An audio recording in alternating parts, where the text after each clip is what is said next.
एक बेवडा आपल्या बायकोच्या भावाकडे जातो आणि त्याला सांगतो की आमची परिस्थिती खूप हलाखीची आहे, तुमच्या बहिणीची परिस्थिती खूप हलाखीची आहे. तुम्ही मला 1000 रुपये द्या, त्यातले 200 रुपये मी तिला घर खर्चासाठी देतो. तर भाऊ काय म्हणतो की तुम्हाला 200 रुपये घर खर्चासाठी हवेत, तर तुम्ही 1000 रुपये कशासाठी मागताय? तर तो बोलतो मला दारूही प्यायची.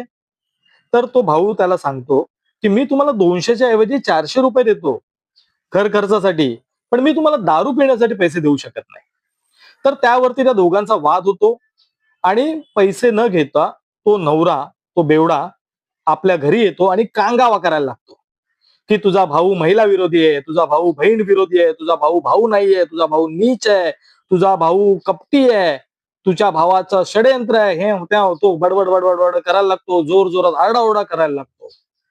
या घटनेचा आजच्या देशातील राजकीय घटनांशी जर तुम्हाला संदर्भ लागत नसेल, महिला आरक्षण, महिला सन्मान, महिला अपमान या शब्दांचा आणि ह्या घटनेचा, या स्टोरीचा जर काही संदर्भ लागत नसेल, तर आपण आणखीन काही स्टोरीज पाहूया. हाथरस मध्ये एका दलित मुलीचा बलात्कार होतो आणि पुरावे नष्ट करण्यासाठी रात्रीच्या अंधारात तिच्या आई वडिलांना न सांगता तिचा मृतदेह जाळून टाकण्यात येतो. उन्नाव मध्ये एका अल्पवयीन मुलीचा बलात्कार होतो. ती केस न्यायालयात उभी राहू नये, आरोपीला शिक्षा होऊ नये म्हणून तिच्या वडिलांची हत्या होते. कोर्टात जात असताना त्या पीडितेवरती हमला होतो, ज्यामध्ये तिच्या नातेवाईकांचा मृत्यू होतो.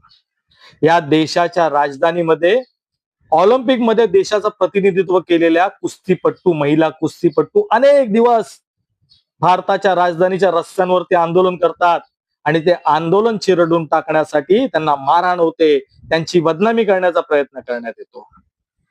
या देशाच्या एका राज्यामध्ये, मणिपूरमध्ये, महिलांची भर दिवसा विवस्त्र धिंड काढण्यात होते, त्यांचा बलात्कार करण्यात येतो, त्यांची हत्या करण्यात येते, अनेक महिलांचे संसार उद्ध्वस्त होतात.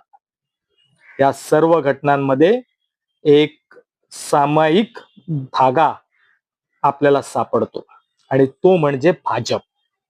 या मणिपूरमध्ये भाजपची सत्ता होती, ज्या मणिपूरमध्ये त्या महिलांना वाचवण्याच्या ऐवजी मणिपूरमधलं सरकार वाचवण्यासाठी प्रयत्न झाले.